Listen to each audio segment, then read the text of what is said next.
Well, you knew this was coming because we've all seen it. Coworkers sleeping on the job, caught nodding off. What's their excuse? Well, you're about to hear it here tonight. And Chris Conley hearing from the Sharks on Shark Tank.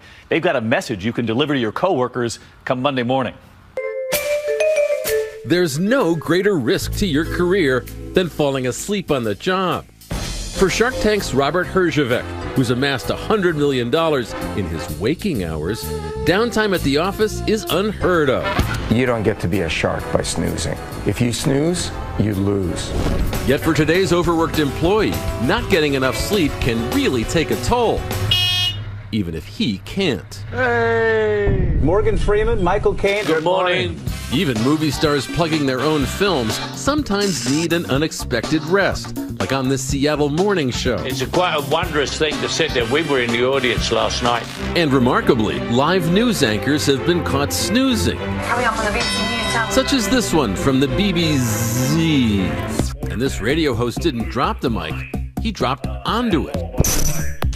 Even law enforcement isn't immune. This surfaced this week on our San Francisco station KGO. A trucker found this park ranger sawing wood with a beverage accomplice. There's a state park guy here, and I can't wake the guy up.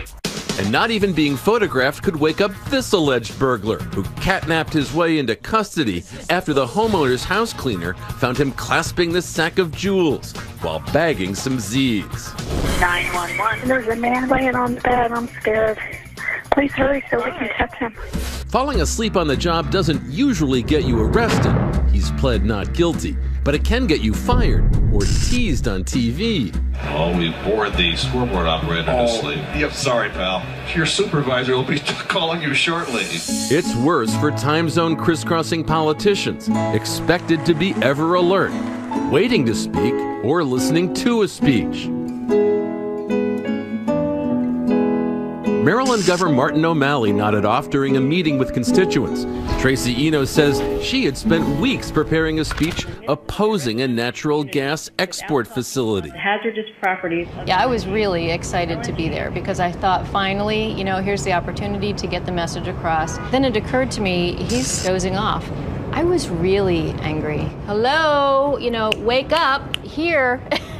Pay attention to me now. At the time, O'Malley's spokesperson told Maryland's Daily Record he was listening intently during the 6-hour meeting. And he's only human. Recent sleep studies would open anyone's eyes. Getting enough sleep improves cognition, memory, and creativity.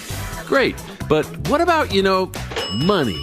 Overachieving entrepreneurs like the Shark Tank crew insist that advocates for getting 7 to 9 hours of bed rest a night are full of sheets. There isn't enough hours in a day for me to get the stuff I need done, so I train myself to sleep 4 hours a night.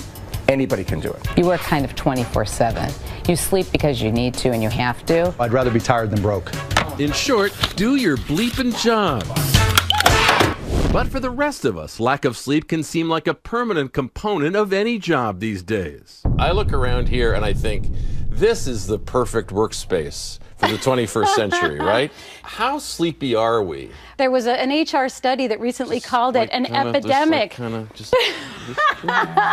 Cynthia Shapiro, a former human resources executive turned career coach and author, is wise in the ways of today's high-powered companies and says some of them want you sleep-deprived and work-obsessed. She cautions, even if they provide a nap room for the weary, be wary. Don't use them. It's a trap. It's a trap. In order to use it safely, it has to be a super obvious work-related reason. So everyone in the company needs to know that you just got off a red-eye flight or you were up all night doing a presentation. That sounds like more work than just staying up. I agree. Some people fall asleep for health or medical reasons. But no matter what the cause, Cynthia suggests if you gotta doze, get out of Dodge. The best thing to do is get out. Tell your boss you forgot about a dentist appointment or you have to go pick something up, run an errand. Go sleep in your car. You're going to drive your car somewhere into an anonymous parking lot? Yes. Sleep in that parking lot? Sleep in your car. Set an alarm so you don't oversleep. That's just heartbreaking. Don't let them see you sleeping. But what if you just can't get away? Cynthia Shapiro showed me a canny, tongue-in-cheek cubicle cover-up to disguise drowsiness. Remember the governor listening intently? Let's call this the ponder. You want to have some important papers in front of you. You basically put your head on your hand and make sure it's pretty secure. And then you can close your eyes. And if someone, comes up and says, Chris, what are you doing? Oh, I was pondering. I was deep in thought. Yeah, these numbers, they got to add up. Yeah, exactly. Okay, all right.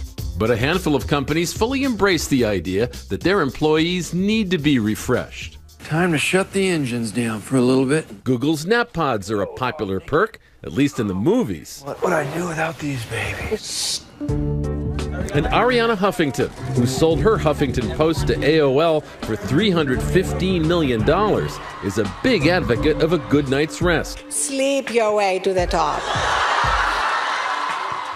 Touting the upside of downtime. Being busy, being always on, has been seen as a badge of honor. That is changing. You know why? Because I feel so good after 8 hours sleep, and I enjoy my day. And it turns out that even sharks need a little shut-eye. You don't know how to run a company. You don't know how to preempt the competition. Sure, you don't know how to do. compete. When Mark Cuban caught fellow shark Kevin O'Leary catnapping, he pounced. That's just wrong. I took a picture and I Instagrammed it out of Kevin falling asleep. So Kevin's definitely a napper. The truth comes out.